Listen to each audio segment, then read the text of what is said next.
Hello and welcome everyone to this special IT Pro TV event. Today we're revealing the dirty little secrets of a cybersecurity career live on the IT Pro TV YouTube channel. Let's meet our panelists. First up is John Hammond, YouTuber and threat operations analyst for Huntress. Next we have Daniel Lowrie, cybersecurity expert and instructor. Last but not least, Ben Finke, co-founder of On Defend Cybersecurity. Don Pezet, IT Pro TV co-founder and edutainer, will be moderating the discussion.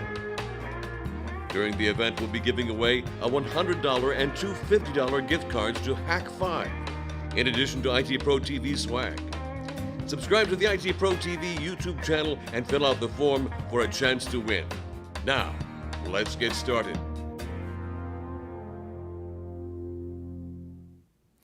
Good morning, good afternoon, and good evening, and welcome everybody to a very special IT Pro TV presentation. This is the dirty little secrets of getting a career in IT security.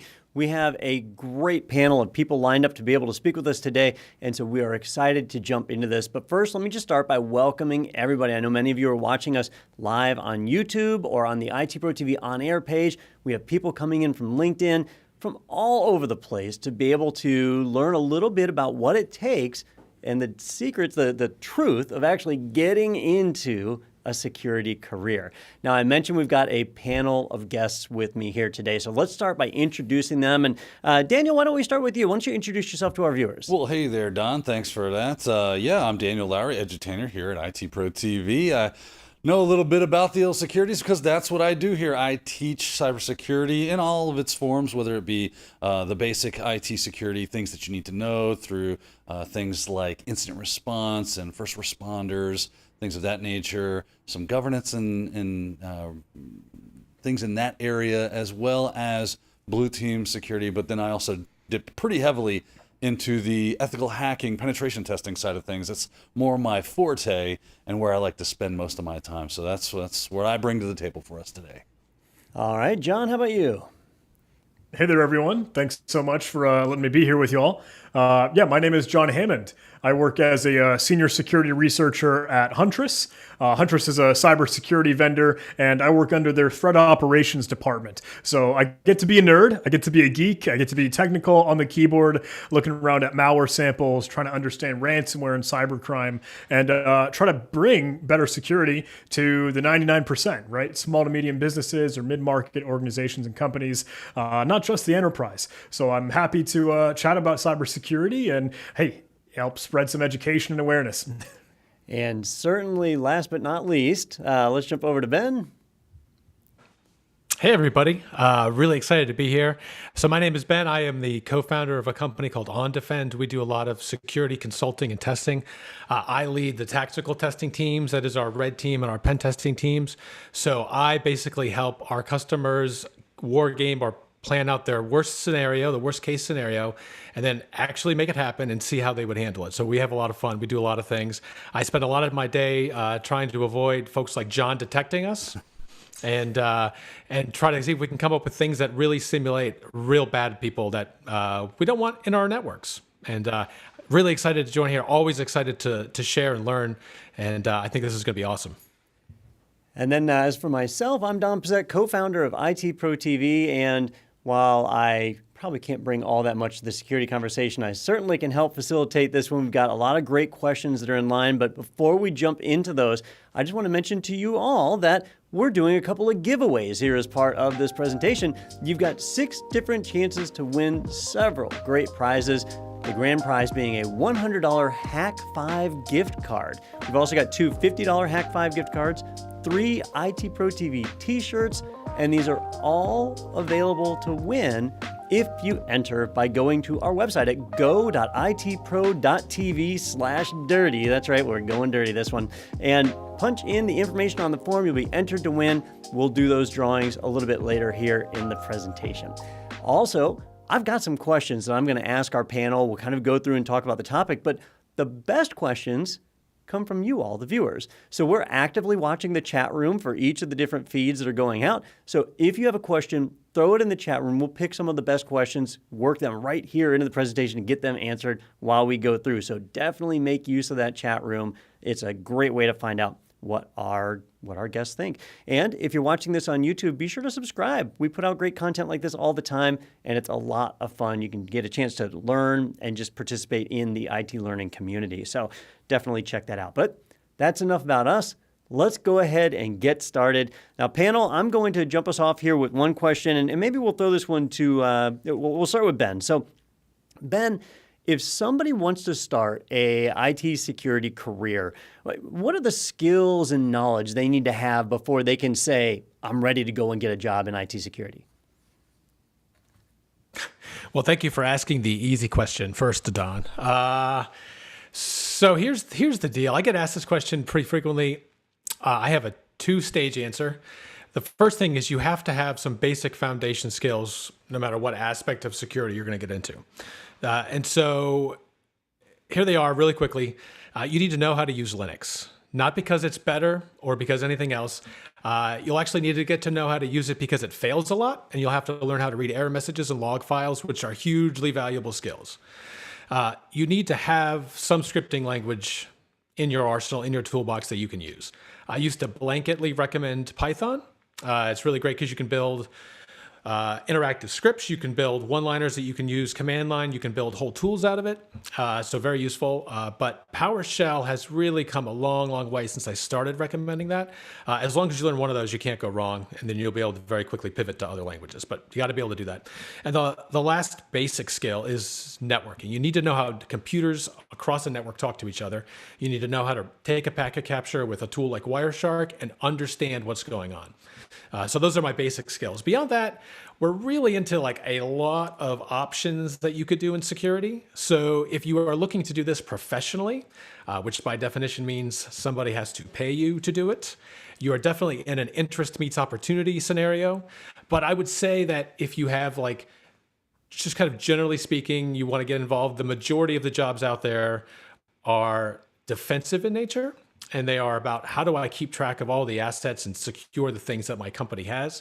So learning how to defend like a Windows computer is a really good skill. There's a lot of stuff that goes on in the Windows operating system. And the more that you know about how to handle some of those things, the better off you'll be. Those can branch out to other specialties as well. A couple of things, if you can learn how to identify a phishing email, that brings a whole bunch of different practices to bear at once. You have to understand how to read SMTP headers, which are a nightmare. You'd have to be able to understand what attachments and links are doing. So a lot of stuff there. I think that's a good place to start. I'd like to ask John, actually, what skills he recommends and when they bring folks onto the team there at Huntress, how they do that. Cool. Well, hey, thanks for passing the baton, because I honestly will have to echo a lot of what you had said, Ben. You got the absolute necessities kind of in order when you're like, look, you got to learn Linux. You've got to learn some scripting, whether it's Python, whether it's PowerShell, whether it's whatever language of your choice. Those are all the absolute necessities. But I think what will really help when you're trying to get a cybersecurity job, or if you're applying to your first role, your first position, if you're just kind of green and you're new and you feel like, man, I really need someone to pick me up. I think that the next step that really gets your shoe in the door there, really gets your foot in the door, is showing your competency in using Linux, in working with Python or PowerShell. And I think that takes whatever form you really want, as long as it's public and presentable. Like you can say, yeah, I really like Linux. I've worked on a couple open source projects. Like I have my code committed over here on GitHub, or I've got my website where I showcase some of the tools and things that I've actually played with and experimented and tinkered with in Python, PowerShell, or whatever the scripting language that you'd like. I think a lot of folks will start to ask the question, hey, can I get a job? Do I need to have a certification if I want to get a job? I would say, in one of my first, dirty little secrets, right? In my opinion, you don't need a hardcore industry certification, extreme, hey, you spent 12 years learning in education and academia.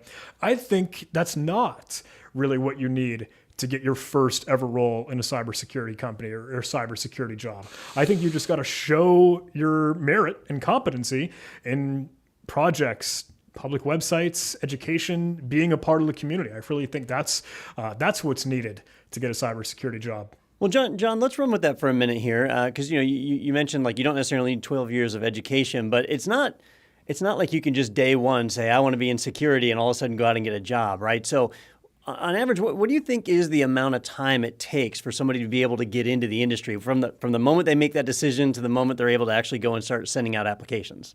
Ooh, that is a tough question because it's so hard to capture. But you're right. You can't just roll out of bed and say, "Cool, I'm going to go be a CISO." It takes a lot of hard work. It takes a lot of effort. It takes a lot of practice and studying and training. When you're asking, "Hey, how much time does it really take?"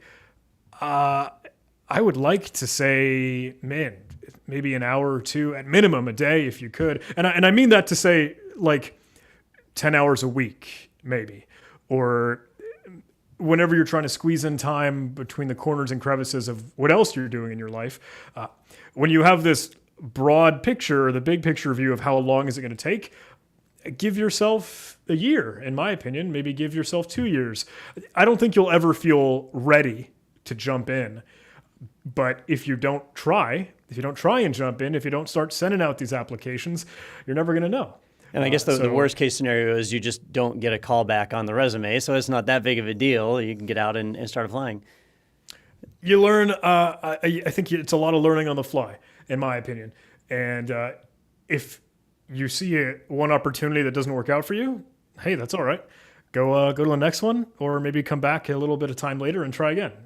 Now, Daniel, I want to hear from you because I know you have a bit of a perspective on this. One thing that John mentioned is certifications equaling jobs. And so what do you think? Like, if I get a certification, am I guaranteed to go out and get a job? I would say, I like what John said. I think I hear what he's saying, and I think there is a lot of truth to that. But if I were just to answer the question, does a certification necessarily equal a job? I would say absolutely, positively, maybe.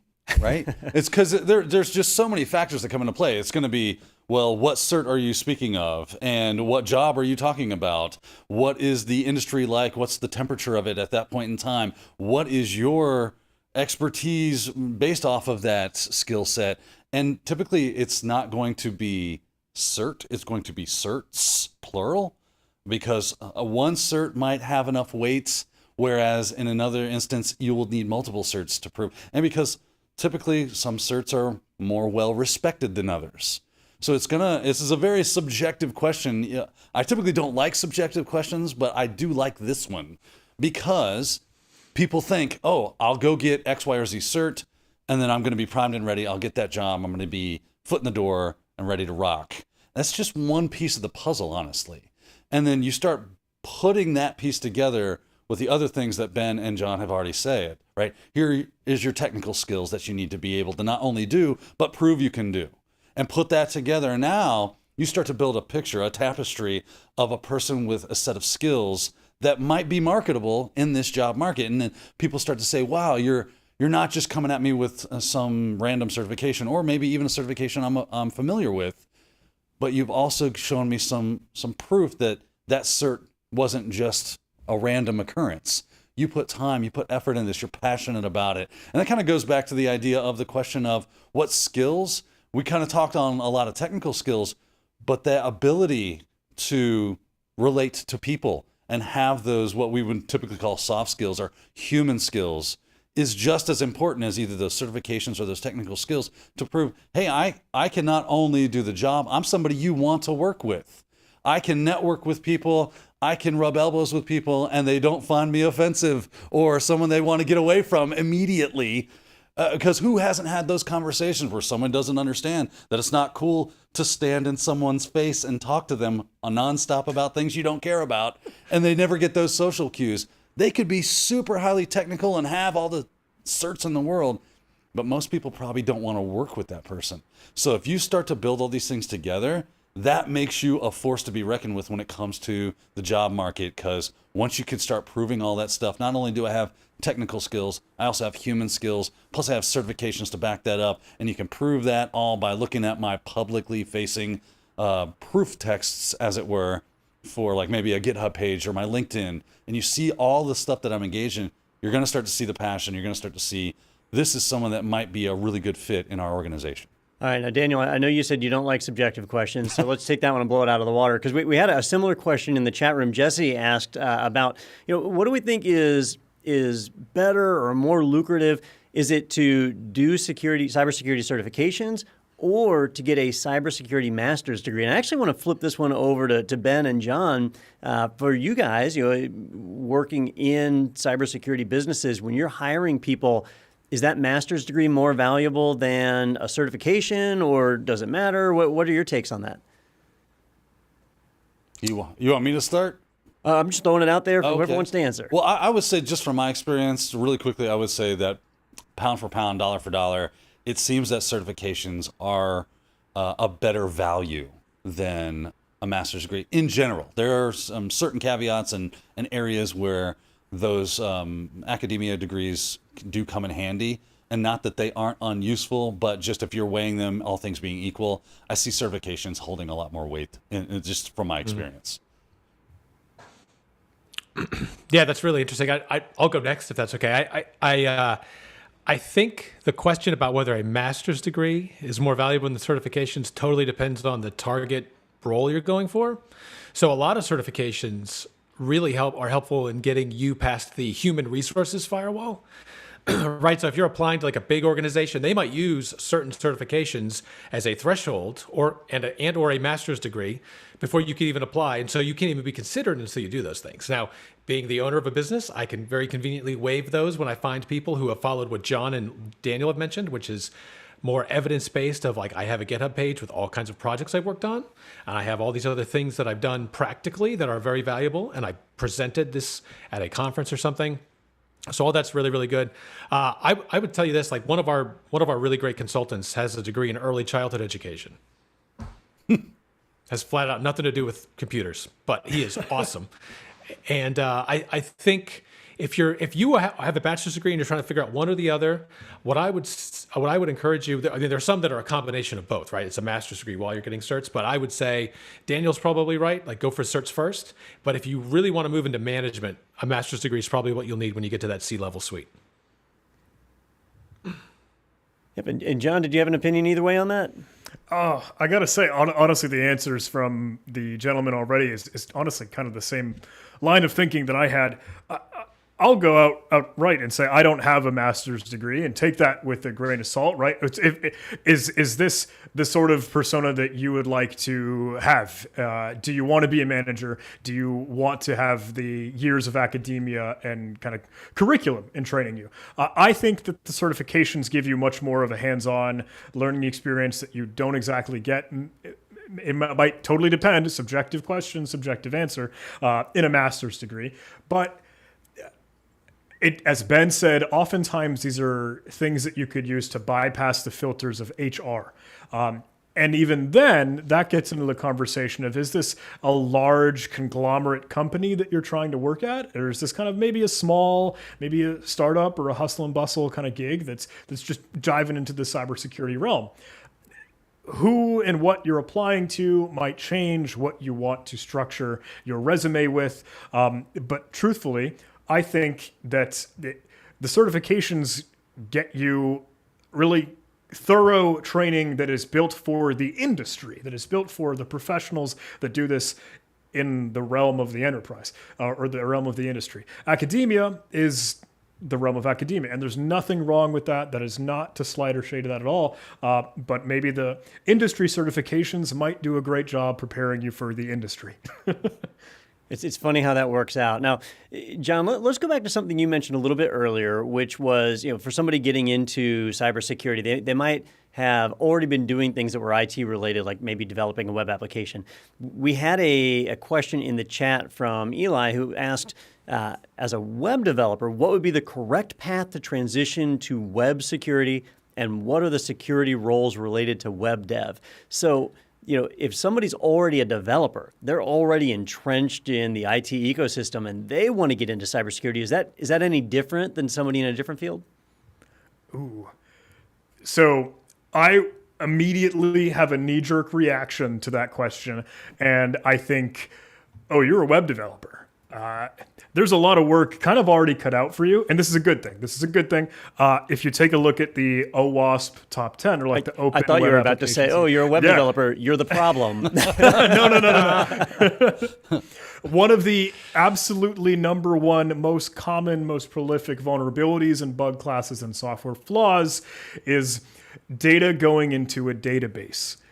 So if you like SQL, if you like MySQL, if you like Microsoft SQL, if you like NoSQL, if you like whatever kind of structured query languages, I would get super duper smart on that.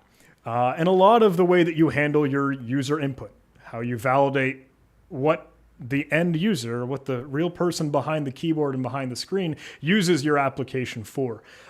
That is really where I would focus and almost use that as a compass, was while you're trying to learn the ins and outs of security in the context of web applications.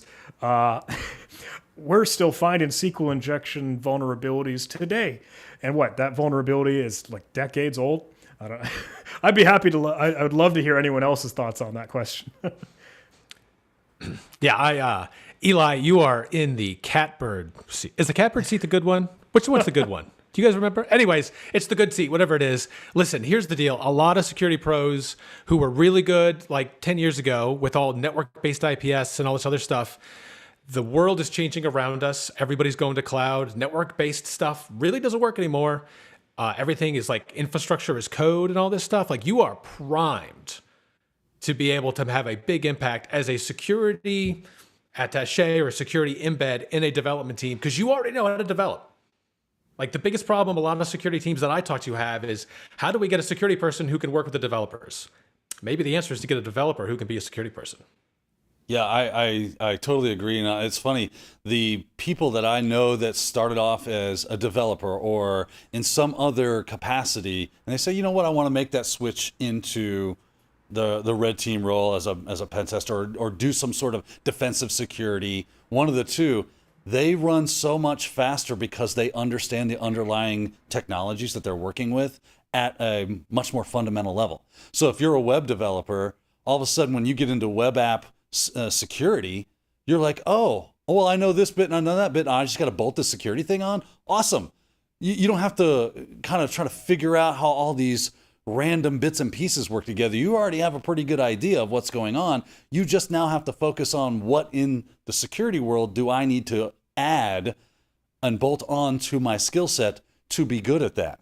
So that's why I see these people, whether you're a web application developer or you're software application developers or whatever the case is, because of your pre-knowledge of how those systems work, and all of a sudden someone starts giving you security concepts, they're so much more easily adopted into your skill set than it is if, someone like myself where, okay, I'm not a software dev, and now I got to learn how to do security for software.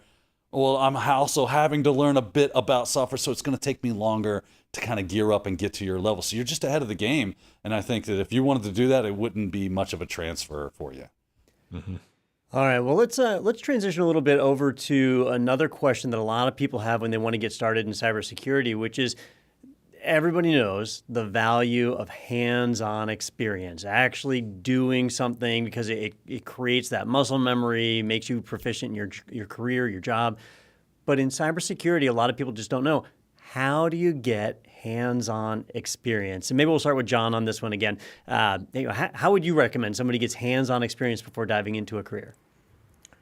This is one of my favorite conversations, and I probably sound like a broken record with how often I am screaming and shouting about hands-on experience and practical learning.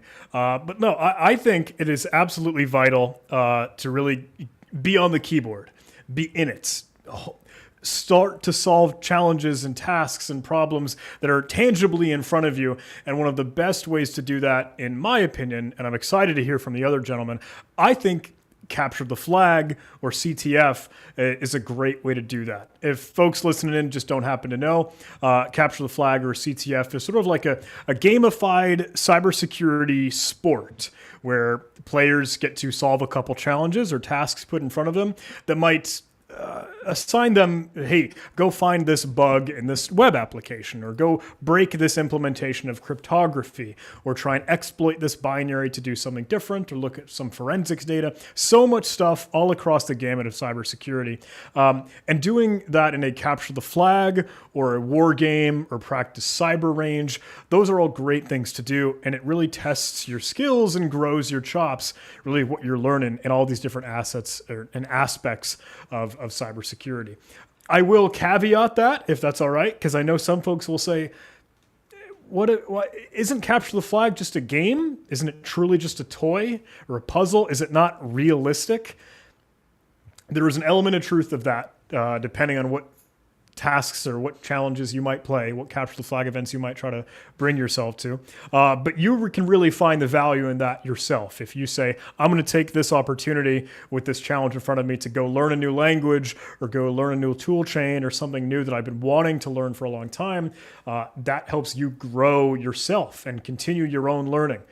So I would absolutely advocate for capture the flag in really getting that hands-on experience, just me personally.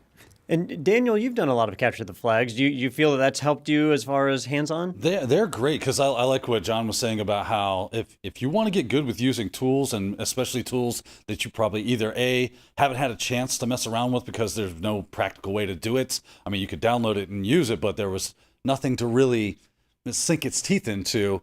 CTFs can be great for that. Okay, I get some real practical experience with the tool that maybe I just wasn't able to before, or maybe I've never even heard of it. And now someone's steering me, oh, you got to know how to use X, Y, or Z tool. Oh, great. So it's kind of got that 1-2 punch of I can get some experience and can also keep my finger on the pulse of tools that are relevant, and because things continue to change. Stuff that was the go-to gold standard yesterday is literally yesterday's news, and now a new gold standard has come out. So continuing to work in those CTF spheres can help you stay on top of that game. Plus, it's not just red team stuff. If you're thinking, oh yeah, CTFs, they're fun, but it's all like hacking challenges, there are definitely other types of CTFs out there. Some of them are for digital forensics, some of them for blue teams, or you could just set up your own lab at home if you want some real hands-on. I think, John, you were probably alluding to that. With the problems that are right in front of you, you have a home network, fire up Security Onion, see if you can get that to work. See if you can, think of real tasks that would happen inside of a small to medium-sized business that you can emulate inside of your home, because you do have a small to medium-sized business network at your house. You probably got some sort of wireless, you got a handful of devices. How do you keep those secure? Start trying to implement SIEM systems if you can, in some way, shape, or form. Like I said, Security Onion, get that worked up. Maybe a span port on on your network devices. Start looking at traffic, looking and see what's going on. Set up a pie hole. Make your own environment as safe as you can make it, and then you got some real, actual experience. Daniel, we had a question in the chat room that kind of builds on this, and I know Ben and I have talked about it in the past, so I want to throw this one over to Ben. But the question was, can cybersecurity be done remotely, like during work from home?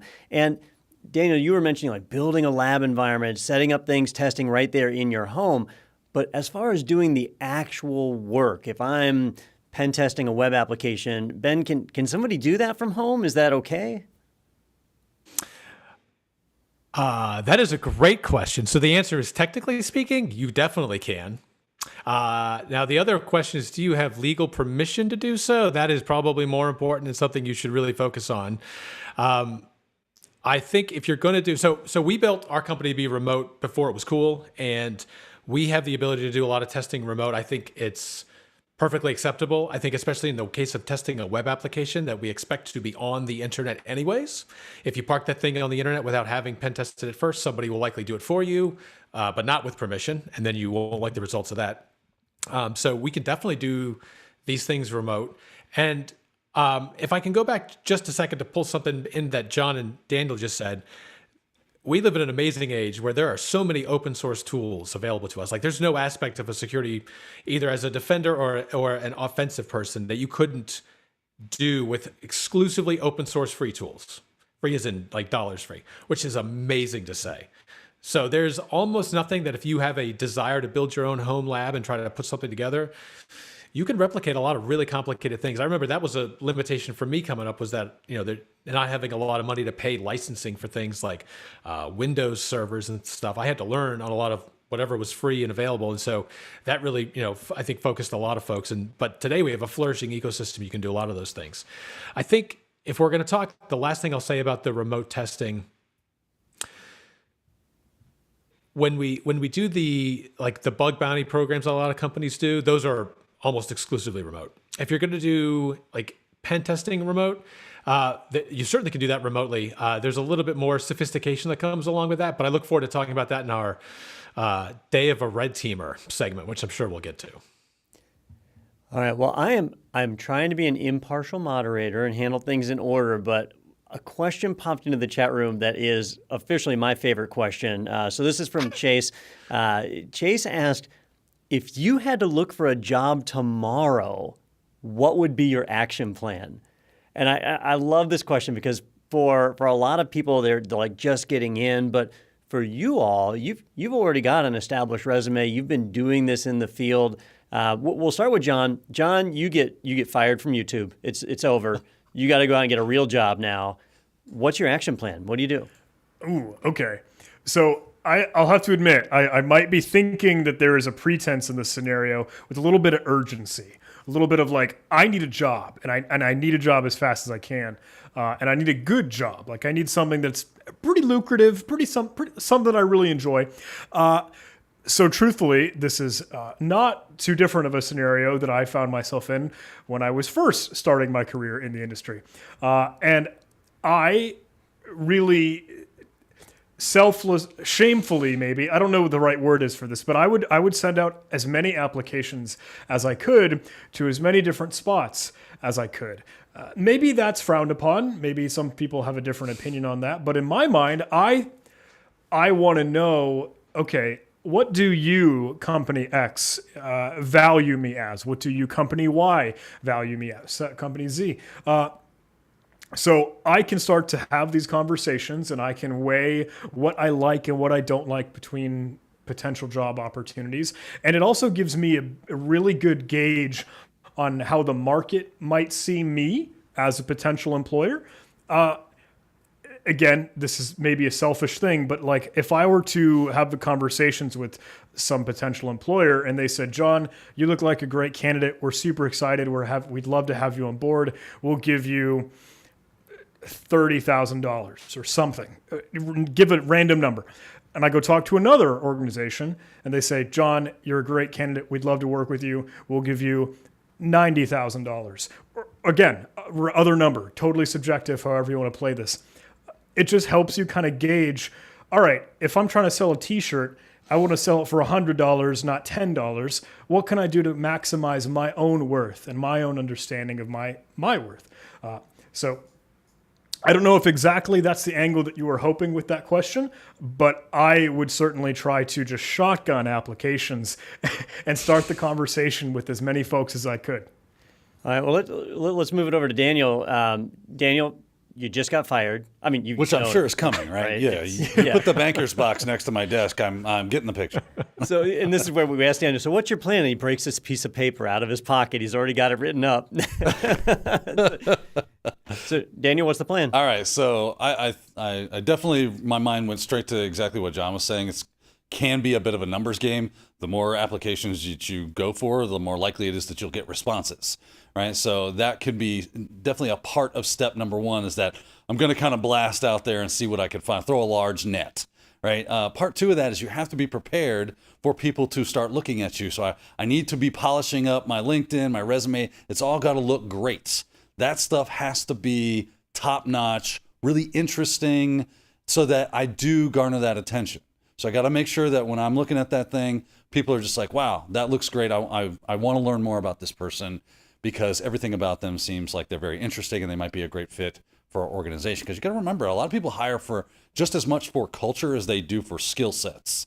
So if you can present yourself as a meaningful asset and someone who would fit into that culture, and you have the skills on top of that, it's going to be great. So I want to present that in a very good way. So I want to make sure all my public facing stuff is on point. So I'll probably be working on that, polishing things up. It also kind of points out the fact that you should be definitely diversifying your skills kind of bit, because sometimes the best way into again, urgency being the topic here, is I might not be able to get a cybersecurity job today, but I might be able to get a cloud admin job today. I might be able to get an O365 admin job today, right? So if I've been working in those technologies because I want to know how to better protect them, or better have skills against, maybe if I'm doing penetration testing, ethical hacking, I need to be able to work in those environments. If I also have some certs that say, hey, I'm an AWS practitioner, or I have some GCP creds or whatever, then I can go for those jobs as well. I can cast an even wider nets. So to me, you're always strategizing about, what if I need to take that next step? Or if I'm new to the game, I need to have as wide a skill set as possible, so that when I do throw that net out there, I'm more likely to catch something, right? So that would be my game plan. All right, so Ben, we've got shotgunning resumes. We've got polishing up LinkedIn.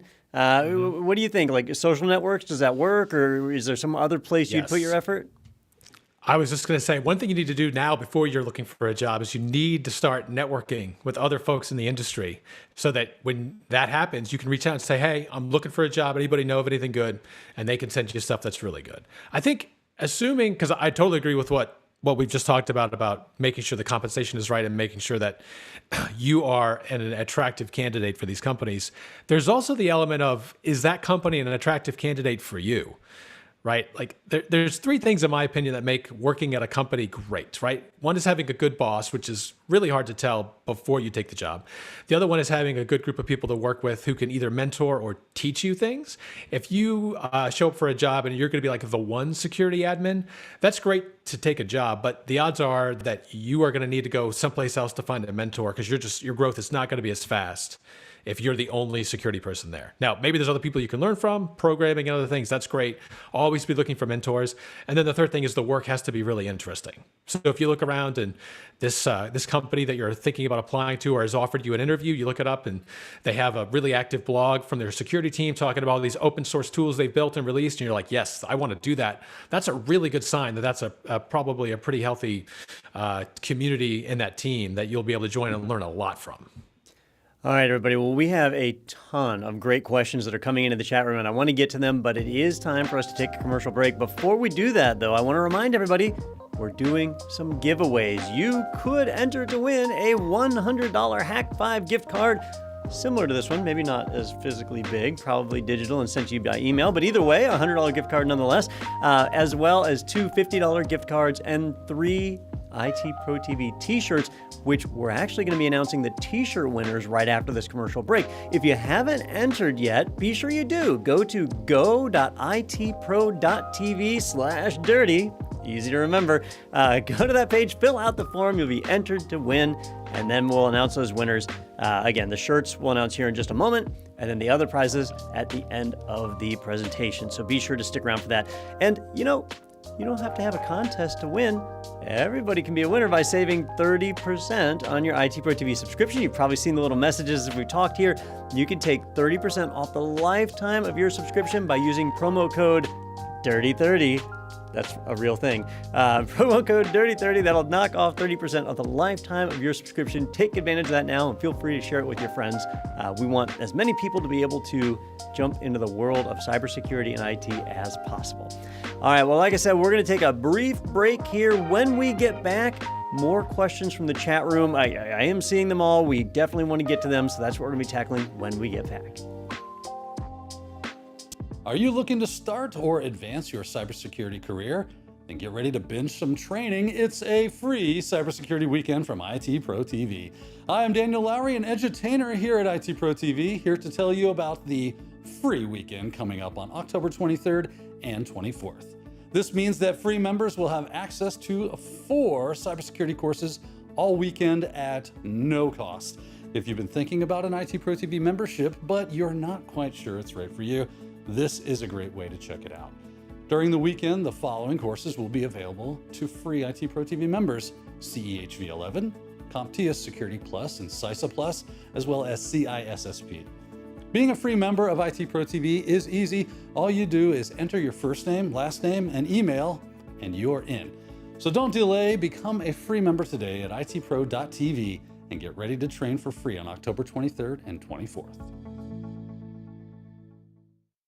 Have you subscribed to TechNado with Don Pezet? In each episode of this weekly podcast, hosts Don, Peter, and Daniel recap the week's top tech news, helping put things in perspective for IT professionals. From new hardware previews and software releases to zero-day exploits and data breaches, you'll be up to speed on the tech world. They also interview IT experts from around the globe, giving you a look inside some of the world's largest and most innovative tech companies. Subscribe now wherever you get your podcasts. Welcome back, everybody, to the dirty little secrets of getting a cybersecurity career. Dirty secret number one is it's kind of hard to say cybersecurity, but we are about to dive back into our group of panelists to answer some of your questions. Before we do that, though, I said we were going to announce our t-shirt winners. So we have drawn at random our 3 winners for t-shirts. Our first winner is Carrie White, second winner, Jessica Brown, and third winner, Bradley Shears. Congratulations to all 3 of you. We will be reaching out to you with information on how to get that shirt to you. Don't put your contact information in the chat room. There's cybersecurity advice that even I can give. So congratulations to you 3. And then for everyone else, remember we still have 3 more prizes. We have the 2 $50 and 1 $100 gift card to Hack5. We'll be giving those away at the end of the webinar. So be sure to stick around for all of that. All right, let's dive back in. I'm going to pick us back up with a question from our chat room that builds on what we were talking about when we went to break, which was social networking. So the question here is from Barnaby, and they asked, on networking with people, what do you think of reaching out and having conversations, getting to know people outside of the HR department in order to get around that HR filter? John, you had mentioned shotgunning resumes. So is it okay to cyberstalk other employees at the company through LinkedIn and connect that way, or is that a no-no? So can I tell you a short little story, if that's totally cool? Sure. This has maybe a little bit of a tangent of me being a stupid YouTube guy, right? Like a content creator. But when I was trying to grow my channel, and I was trying to grow my brand, grow my name, grow my professional development, grow my career, I would literally do a little bit of cold calling for what looked like InfoSec celebrities or cool, the Twitter famous cybersecurity professionals. So if I thought, hey, this person has 5,000 followers, they've got a cool audience. This person has 20,000 followers or 3,500. It was crazy. I wonder if they have direct messages open, would it be okay for me to just kind of reach out and say, hey, I'm really sorry for this kind of spontaneous ask, but I really like the stuff that you're doing, and I'm curious, would you be willing to take a look at the stuff that I'm doing? And I did that to an individual named Kyle, and Kyle is the CEO of Huntress, so the place where I work. So 2 years ago, before I even knew what Huntress was, before I had met the person, I had just reached out and cold called the founder and CEO of the company, asking, hey man, do you mind taking a look at my stuff? And he was like, John, this is awesome. This is really cool.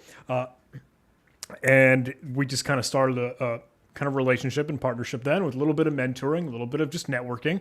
And I think that had helped 2 years or however much time down the line to kind of get where I am. And I don't mean to tell that story as be weird and go message random people, but there's an element to that where I hope does say, yeah, don't have any hesitation in trying to reach out to someone that you think is a really cool looking role model or mentor or someone that could potentially help you in your professional development and career. All right, anybody else want to chime in on that one? Yeah, I will. I think that's a great recommendation. That's absolutely what you should do. You should definitely reach out to folks. And listen, here's the deal. Some people are jerks on the internet. If somebody makes fun of you for being a noob or some nonsense, tell them they're a jerk. Tell them I said so. That is absolutely the right thing to do. You should absolutely be reaching out and learning and connecting with people. Now, don't be ridiculous about it. If you reach out and they don't get a response, you don't have to be angry with them. Just move on, right? And then look to meet people. I find if you can participate in CTFs like we talked about earlier and conferences and those sorts of things, you will get lots of opportunities to speak to people and to meet people who are doing interesting things. And most of those folks are very happy to, if you have a thing that you're thinking about, like some research you've done or an idea you have, they're very happy to give you feedback usually. And Daniel, you usually put notes. Stuff like that, and maybe they find that interesting, and all of a sudden you start to build that network of people. Everybody starts knowing your name. You're always a part of the conversation and lending something. I would say, don't talk about stuff you don't know about quite yet, and as if you do, because that's a great way to turn people off.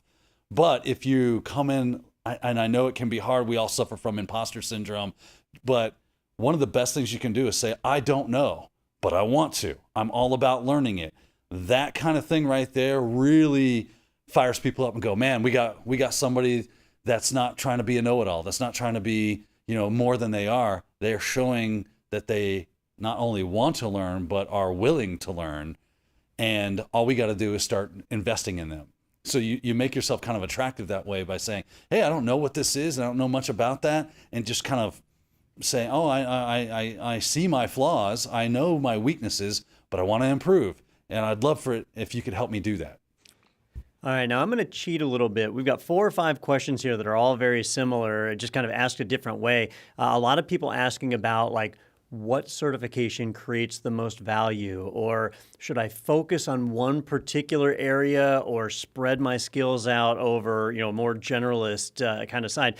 And those questions individually are really important, but what they're really asking is, on day one of my new job, what's the skill that's going to be most valuable to me, right? What's the one that I'm really going to be able to apply? Do I need it to be generalized skills so I'm ready for anything, or can I truly specialize if I'm going in? So I'm going to reword that question a little bit and ask you guys, what's the reality of day one? If I'm going into a junior or an entry-level cybersecurity job, what type of work could I expect to actually be doing? And we'll kick this one off with Ben. Okay. So if you go in as an entry-level job, there's a really good chance the stuff you're going to be working on is highly scripted. And I don't mean like scripting automation language. I mean like there is a playbook, and it tells you that a ticket comes in, you take the ticket, you do the thing, and you move it on, right? There's a lot of that's probably going to be at the lower level. There's a lot of like process thinking that goes into those kind of jobs. So you're going to spend a lot of time being told like, this is the things that you're going to do now. And so you're going to get kind of adapted into doing that. I think a big skill that you need to bring to that is probably some documentation and note taking for yourself to make sure that you're meeting the requirements or meeting the expectations. But then one of the things you can show right away is some initiative and some critical thinking, and look at what you're doing. And if you can identify things that would be improvements to the process, you can, respectively suggest, I think this might be a better way to do the thing we're doing. Now, don't just change it. Make sure you talk to somebody, because there may be a really good reason you do the thing over this way. But I think the reality of a lot of junior level is you're expected to be a little siloed in a couple of systems or specialties. You're definitely going to have some folks who are like senior above you that are going to be showing you how to do some of this stuff. If you're on a defensive side, there's almost certainly going to be some on-call and after-hours work. And if you do it at like a pen testing firm, you're probably going to get some of the less challenging clients or less challenging projects, right? It might be more like vulnerability scanning as opposed to like full-on pen test, but you might be a ride-along and helping do some of that kind of stuff too. All right, John, what do you think? Ben did a really good job of capturing that, because honestly, in my mind, it boils down to, on your very first day, the only skill that you need is listening. Like there'll be someone there to help you get situated, to help you understand, to help you get the wind beneath you. And as kind of Ben had mentioned, like it's a little bit of a checkbook, it's a little bit of a checklist of a procedure that you might work through. And once you kind of get the gears moving, and then you're like, all right, I can do this. I don't need the training wheels of maybe the mentor or whatever person else on the team kind of helping me walk through this. Then you get to, as Ben said, find what you can improve, find what you can automate, find what you can do. But at the absolute start, it's really just kind of being a member of the team and absorbing as much as you can. All right, Daniel, let's change that around a little bit because I think John and Ben really covered it well. But certifications, we've mentioned that they're important. They can help get you in the door. Of the certifications, I know you teach many of them. You hold a bunch yourself. Which one, if you had to pick one, which one do you feel would be the most valuable to give you skills to be ready? And let's pick a career because if we're too vague on this, it's going to be a nightmare, right? So let's say that I want to be a pen tester. Now, that's not a entry-level job. That's not a day one job, right? So that's my vision. I want to be a pen tester. I'm taking whatever job I can get at a cybersecurity firm. What do you think would be the most valuable certification if I could only pick one? If you could only pick one, geez, right now that's probably OSCP. OSCP has the most well-known name. It's well-respected. It's definitely going to be the top of the heap when you start looking at, if you're, jump on Indeed or Dice or wherever, and you start looking at penetration testing jobs or ethical hacking or red teaming and things of that nature, you are almost invariably going to see OSCP on that list. I know we see it a lot, but is that realistic for like a day one employee, somebody who's like just jumping in the field? Because that's like the hardest one. It's pretty hard. John, you can definitely attest to that, right? You've been down that road. They don't play around with that. But you're not going to get that role.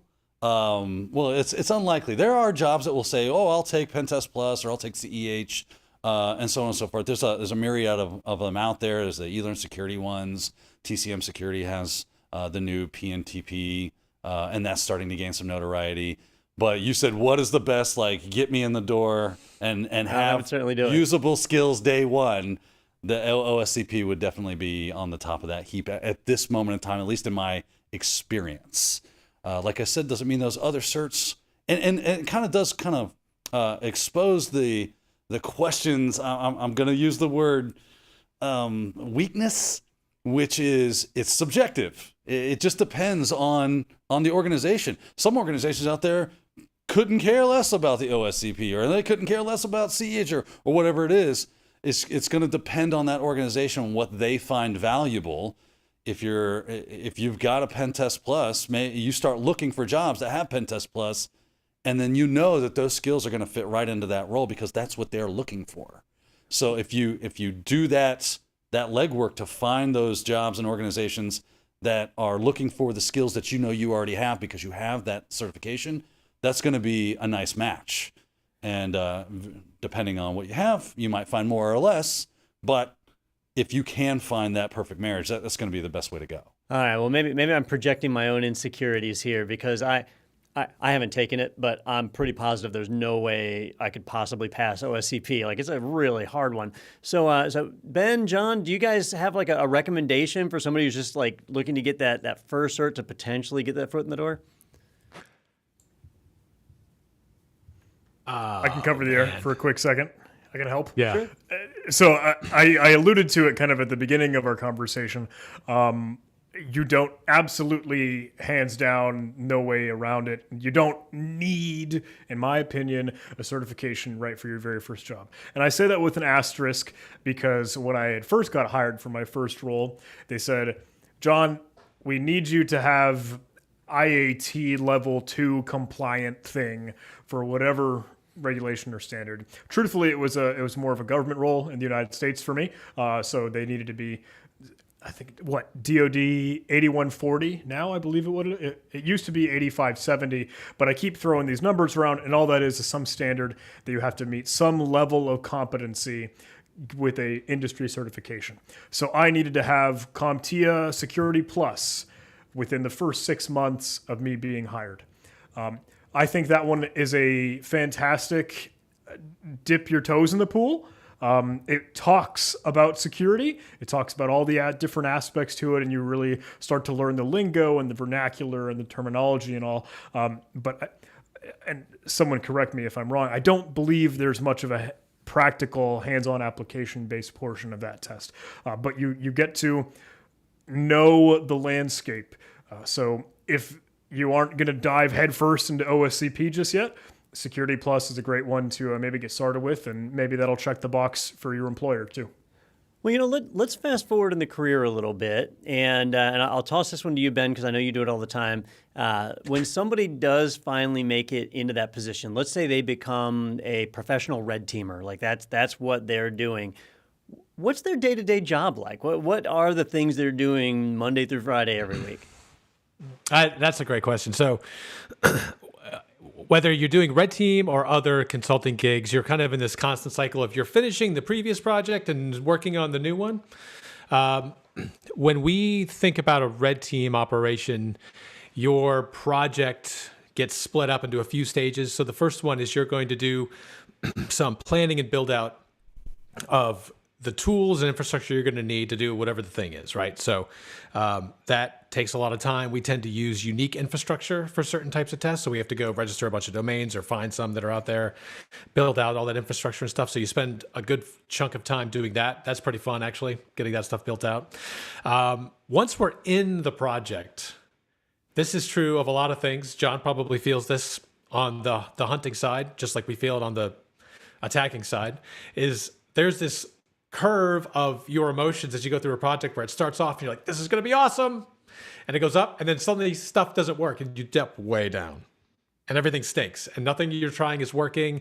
Things are failing around you. And all of a sudden something works and you perk back up and you go up and you go up and you finally find the access that you need or whatever the attack path that you've been trying for a couple of days finally works. You get in, you get to the objective, and that's really awesome. But I would say you're going to need a pretty big reservoir of curiosity and determination to get you through some of the low points, because there's a lot of time. Like for all the cool pen test and red team stories you hear, there is, for every one of those, there's 100 hours of somebody sitting in front of a computer like this as the payload doesn't work, or somebody like John picks it up and calls you, he's like, gotcha, and you're like, ah. That is the standard portion of a red teamer's day anyways. I should say one of the fun parts though, so as we're doing this, we're always developing new techniques, tools and implants and that kind of stuff, because we always have to either adapt our existing tools or build some new ones, which leads right into the documentation and training of what we've done. So we have a habit in our organization of, after a red team gig is over, they're usually longer than a pen test, we do like a sort of like a hack day demonstration that we talk about stuff we did with this tool, and here's how we did it, and here's how we got around the thing. And that's something that the rest of the teams get to see, and they know for when they go do another gig that they have access to that data. So that's really fun for us, is like we're researching, developing, and then sharing inside the team. That to me is the most fun part. That's awesome. We've got a few more questions here from the chat room that I think are really relevant to what we're talking about. One of them, this is kind of an interesting one. What should I not do when preparing for a role in cybersecurity? In other words, what are wastes of time? And I see this a lot in other industries. So in cybersecurity, I'm curious, like what are things you see people doing that's just spinning their wheels? I'll go first. Don't be a jerk on the internet. Yeah. Yeah, that's a good one. Don't wait. Doesn't don't that go mean on don't Twitter. Use Stack Overflow. No. You can tell. Oh no. That is definitely necessary. No. Don't go on like Twitter and like bash a bunch of people and break stuff down and say this is whatever. Ignore all that. That's not something you should do. I think the other thing you shouldn't do is obsess about having to collect like trophies of things, about whether that's a certification or like CTFs or things. You like do stuff that fits the goal that you have in front of you of how you want to develop your skills and where you want your career to go. There's a really good chance whatever you think you want to do 5 years from now is not exactly where you'll end up 5 years from now, mostly because technology is changing so fast that there'll be a new job that's way better that we don't even know about yet, right? Like I think somebody mentioned earlier being an O365 admin. I think, was that you, Daniel? Like that job did not exist 10 years ago, right? True. I mean, if you would have said this, I'd be like, what are you talking about? So you're going to need to do that. I wouldn't freak out about having to get, like, don't hold back from applying for the job or going to like, put a talk in at a conference because you don't have enough certs. Like that's crazy.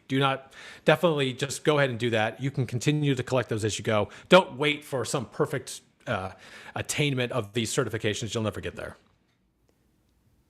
All right. Anybody else have any wastes of time in getting ready for a cybersecurity career? I'm going to take this before Daniel does. Don't lie, and I mean that in a weird, like it's kind of sometimes attractive to be able to go out and maybe update your bios, whether it's LinkedIn or Twitter, or just kind of puff your chest out like, look, I have XYZ CVEs. I've got so many 0 days in my pocket. I'm the number one or the top 10 in whatever rankings. And whether you are or not, if you aren't, don't say that. If you are, don't be so pompous, like, I don't just, I really don't think you should tout something that you either haven't accomplished or don't know all about. And that kind of ties back to what Daniel was discussing earlier, is like, if you don't know something, say that you don't know. It's okay. There's nothing wrong with that. It's like, hey, I'm not too smart on that yet. I got to get spun up on it. So I don't think I'll have a whole lot to add to this conversation. But there's nothing wrong with that. There's nothing wrong with just being open and transparent and honest. Where you're like, I don't know just yet. Please, I'd be happy to learn. I'm ready to learn. That's all. I just tell people I've found a negative one day. I'll discover it tomorrow. Negative one day. I went back in time. All right. Daniel, I know you particularly were a career changer. You didn't start in IT. We've gotten a couple of questions in the chat room from people that are well established outside of cybersecurity. One person has 20 years of forensics experience. Another person has gone through the full IT career, kind of starting in service desk, going to networking, moving into cybersecurity. And the general theme of the questions is it too late? Like, when is it too late to move into cybersecurity? If we're already invested in one career, does it make sense to just continue with that? Or can we switch to cybersecurity late in our career? I mean, that's definitely a very poignant question, right? Like, because you think, I'm so invested in this career that for me to cut bait on it and try something new is a real risk. But as I said before, I really do believe fortune favors the bold. I think that if that's what you want to do, and that's something that you're passionate about, and you hate the work that you're doing right now, or you just really just want to change and try something different and have let variety be the spice of life for you, then it doesn't. If you have a human brain that works and there's no problems there, then absolutely jump in. Now, obviously, there might be some strategy that goes along with that. You have to understand that someone who's been working as a truck driver for the last 10 years and they're still only 28, 29 years old, no family, no kids, is different than someone who's been working as a pipe fitter for 30 years and they've decided that's no longer my gig. I've always wanted to do this. I'm going to go do this. I got 3 kids and a wife at home, or and maybe if you're a lady out there, you got a husband and you got some kids as well. That can definitely change the game on how that looks. So you got to be very strategic on your study time and things of that nature. But if you invest the time, you got the aptitude for it, and you really push yourself, and you never give up, you have the tenacity for it, you can do it no problem. I've seen people work themselves to the bone during the day and then come home at night and they set, kind of like John was talking about this earlier, set an hour aside every day. I am going to learn something new in this hour that is relevant to where I want to be. And then I'm going to get active in communities and start networking and build a GitHub. And I'm going to start doing all the things. You can do it. It can happen. You just have to keep your head down, eat that elephant one bite at a time. And eventually you will find yourself. I can't tell you, I've had people contact me on LinkedIn where they were starting out and said, I don't know if I can do it. I want to be where you're at, or I want to be where X, Y, or Z person's at. I go, just put your head down, start learning the things you need to learn, become active in the community, and you'll find yourself there one day. And then they contact me months later and go, I just got my first cybersecurity job. I'm a SOC analyst. I got pen testing intern. It's awesome. Thank you so much. I'm like, yes, see, that's all you had to do was say, I'm going to do this, and then do the things you need to do this. And lo and behold, you are doing it now. So it's never too late as long as you got the wherewithal and the drive to do it. I think you can make it happen. All right, everybody. Well, we have been talking about some of the secrets of a cybersecurity career and the things that people need to do to get there. But let's shift focus and actually talk about you each as individuals. I'm going to flip into interview mode here, and I got one question I want to ask all 3 of you. We'll start with we'll start with John. So, John, what was the most challenging part of your career, and how did you overcome it? Ooh. Oh, that's really okay. You've stumped him, Don. Well, I think it's really easy because a lot of us talk about the fun, flashy, sexy parts of cybersecurity, right? We don't talk about, at least we don't talk about as much, the burnout, the imposter syndrome. I know Daniel alluded to the cognitive dissonance, the heavy conscience when stuff is just really, really broken and bad. I'm glad we could get to this kind of in the panel, because I know the dirty little secrets of a cybersecurity career makes me think of like the good, the bad, and the ugly. So one thing that still sticks with me, and there are two aspects of this, and if that's, I can just pick one unless you want me to talk about two. But from my defensive point of view, we try to find vulnerabilities and we try to notify and alert organizations, or if they've been struck by ransomware, or if there's some vulnerable thing that has now been notified for the rest of the world, but we need to make sure that that organization and that business and that company, look, they're active exploitation. We want to get that person up off their feet so they can go patch this thing. There's a sense of urgency when stuff's starting to hit the fan. Oftentimes that happens on a holiday weekend or a vacation time, or when the whole world just decided, it's a long weekend, I'll pack it up, we'll go to the beach with the kids or something.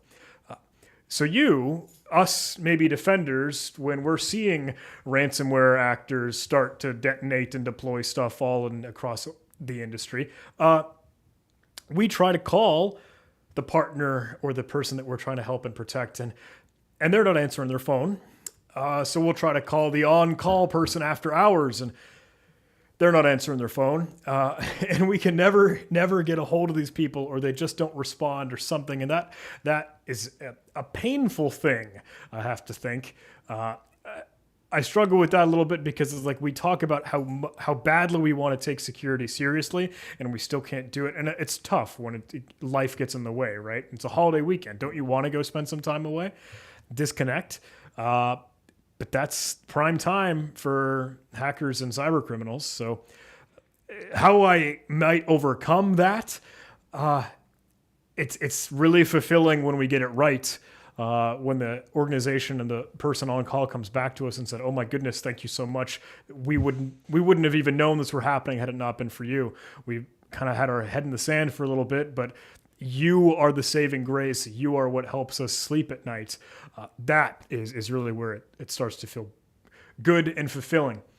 And I hope that a lot of folks start to feel that just as well when it's tough, but it's still really, really worth it when you know that you are making an impact, you are making a difference. All right, let's jump over to Daniel, and then we'll get to Ben last. So Daniel, how about you? The most challenging part of your career and how you overcame it? Well, I would say, coming from the aspect of is I'm a trainer, right? I teach people this stuff. And I remember when I started doing this and I wanted to learn more, a lot of the people and the content that I was bumping into to try to help me learn what I need to know was very not good. Right, and it was very. People say, "Oh, you need to know X, Y, or Z." Okay, well, cool. Show me that, and then you wouldn't get it. So, getting the skills I needed to be able to effectively give that back to other people. I have so many skills I have to be able to not only talk about but demonstrate. I need to be able to show you how that works, because that's going to give the person that's watching my training the leg up. It's not just, oh, we talked about using. Pick a X, Y, or Z tool, Metasploit. Right? It wasn't just talking about how that Burp Suite is an interesting tool and it's something that you'll need as an ethical hacker.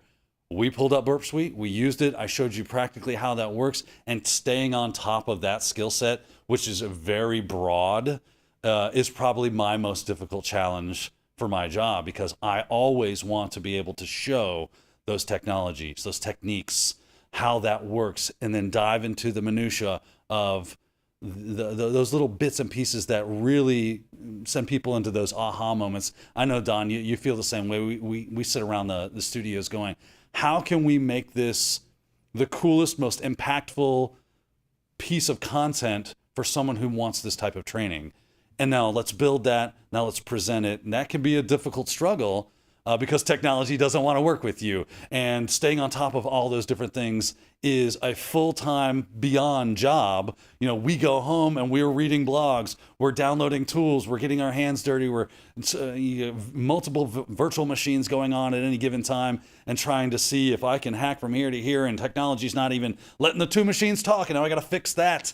So it's a constant struggle to work with the technologies that I need so that the end product, that when people come to us to watch content and learn something, is awesome for them. They really get something out of it. I love when I go to conferences and people are like, dude, I love it that you showed me not only, you didn't just do a 1 = 1 SQL injection. We walked down, you were dumping databases and doing all sorts of crazy stuff. And it was so awesome. I got to see that work. And it wasn't just some random thing. It was a very interesting way in which it was. I love that. I live for that. And that's what I always want to bring to the table when you're watching my content. And that's really hard, but it's also kind of like what John said, the struggle. I remember someone told me one time, you got to be able to get punched in the face 100 times so but you get to deliver one punch back, but it's the knockout blow, right? And it's so worth it at the end of the day that, yeah, it's frustrating. You can sit there looking at a screen and being gritting your teeth. But when it's all said and done, you got that thing that you're happy that you presented and people are really getting something out of it. I'm like, that's totally worth it for me. So it's hard, but it's worth it. All right, and Ben, let's shift over to you. So what was the most challenging part of your career, and how did you overcome it? Yeah. So we talked about it briefly earlier, but burnout is a real thing. Happened to me at a previous position. I was not setting the team up well for success. I was like a single point of failure for a lot of things. I had to be involved and all kinds of decisions and meetings and all sort of stuff. It consumed my time.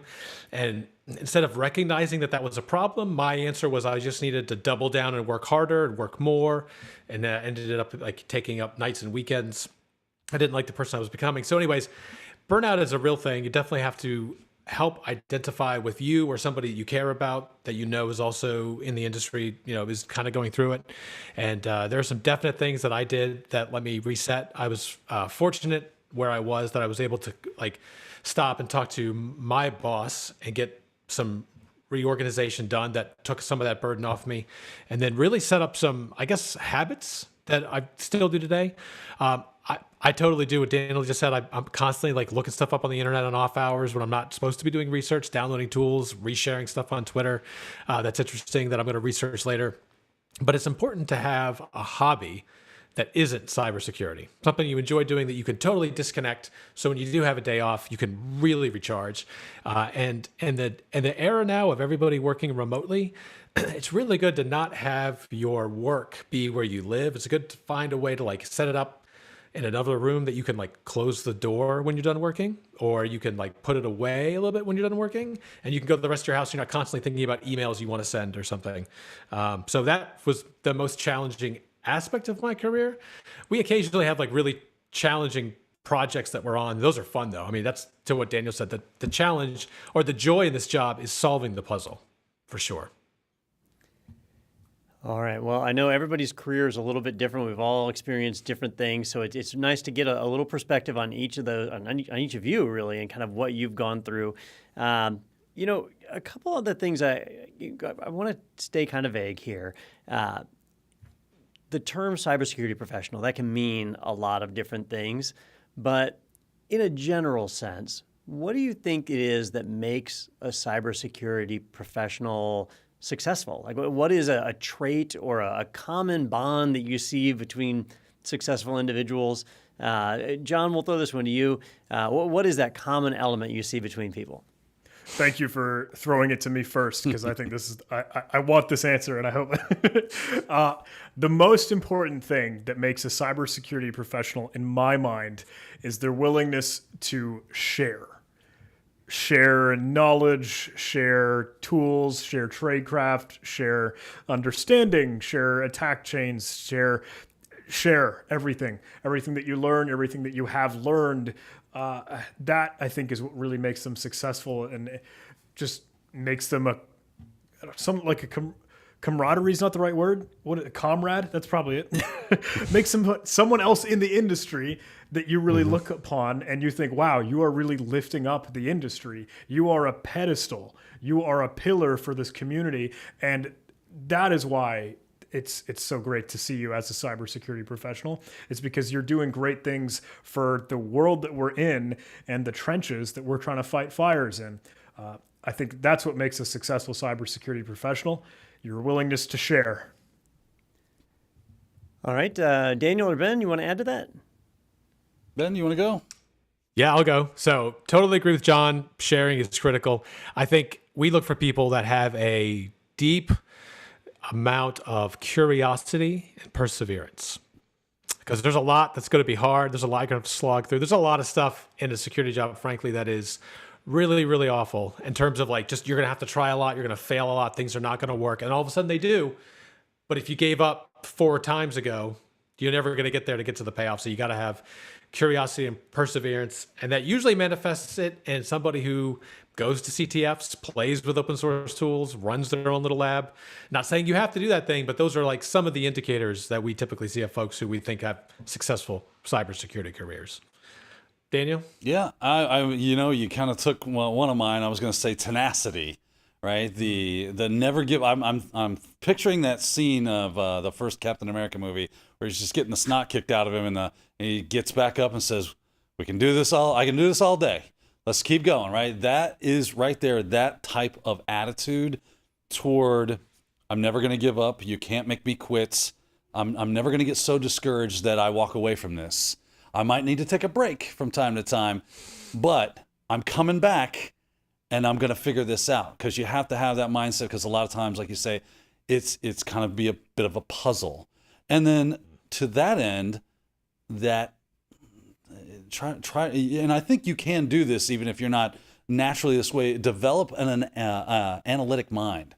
So someone that's always trying to look around the corners and see, is this something I could do? And then have the what's the word I'm looking for? The gumption to try it, right? Yeah, that you're not afraid to fail, because you know that through those failures you're going to figure out what doesn't work, which is going to lead you closer to what does. So, and that kind of brings you right back around to tenacity. Okay, well, that didn't work. I'm going to try again. I'm going to have the tenacity I need to keep going. I'm going to try to look at this from a different perspective. That's that analytic mind I'm talking about. And now I'm going to try something else and see what that does.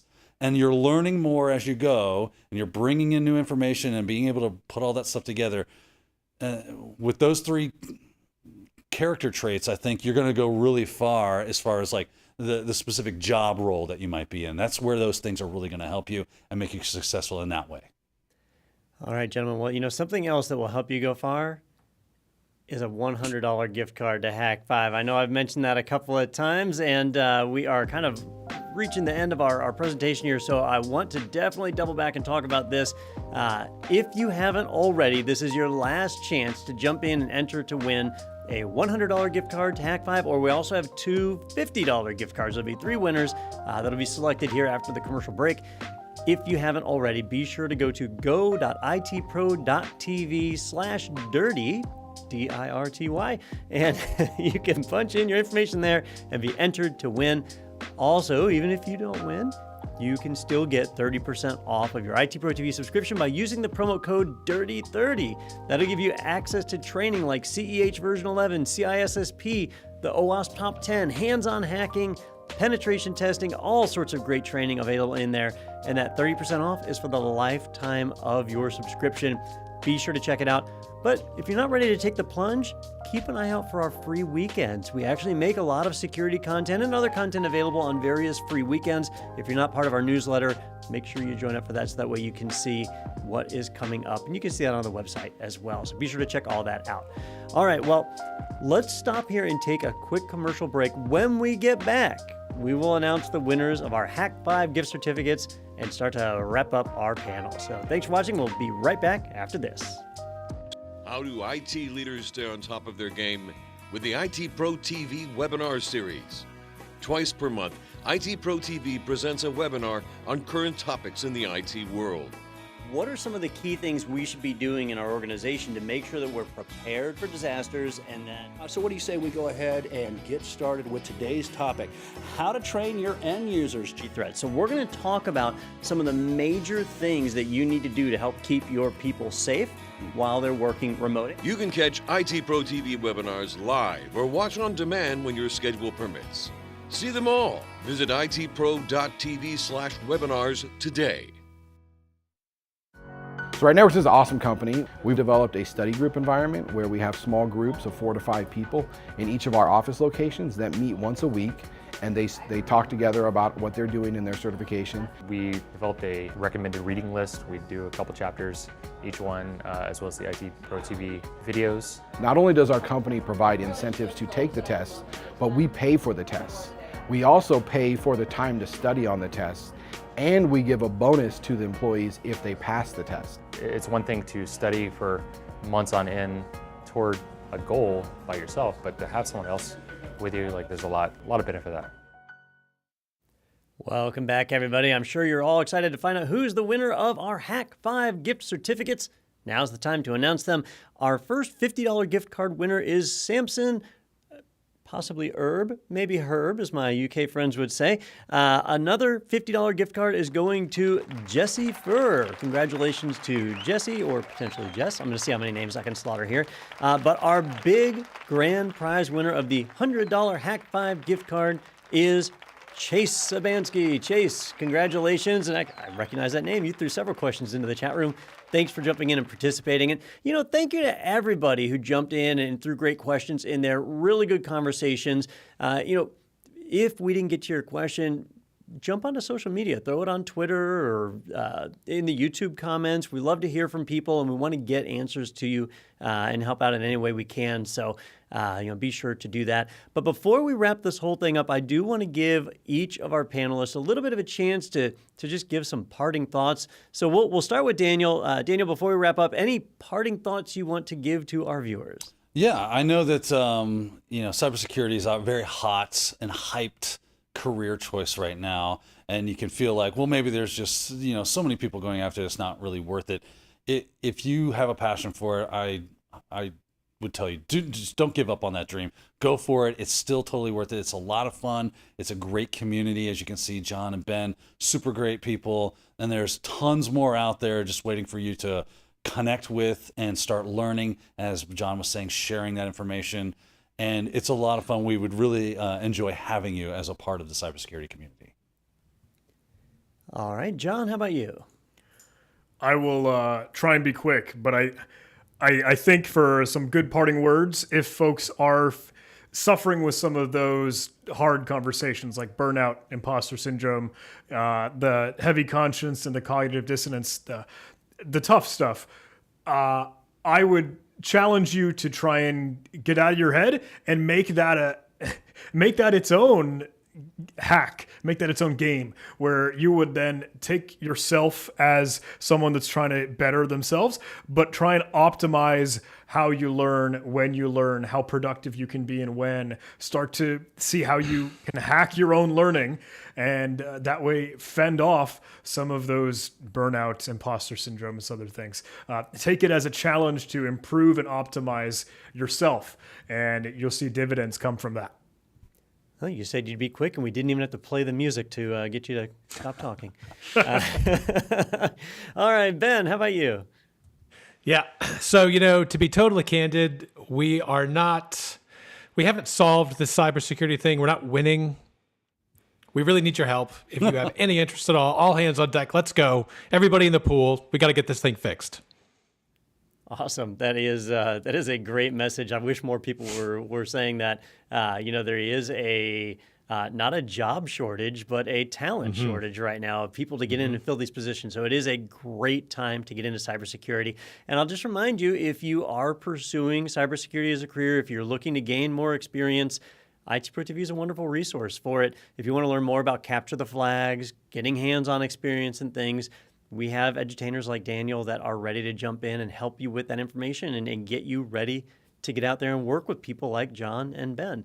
So I do want to give a personal thank you to John and Ben and Daniel, each of you, for joining us and sharing candid information about what cybersecurity careers look like, what people can expect when they get into the field, what they should be doing to get ready for it. This is valuable information that's a little bit hard to find out there on the internet or even just networking and talking to people. So thank you all for sharing that information with us. All right, well, all great things must come to an end, and that's about it for this presentation. Thank you, the viewers out there, for watching. Your questions in the chat room have been phenomenal. I appreciate your participation, and I look forward to being able to interact with you all in the future. So on behalf of Daniel, John, Ben, myself, and all of IT Pro TV, thank you for watching, and we'll see you next time.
I haven't had the same Hyper-V issue.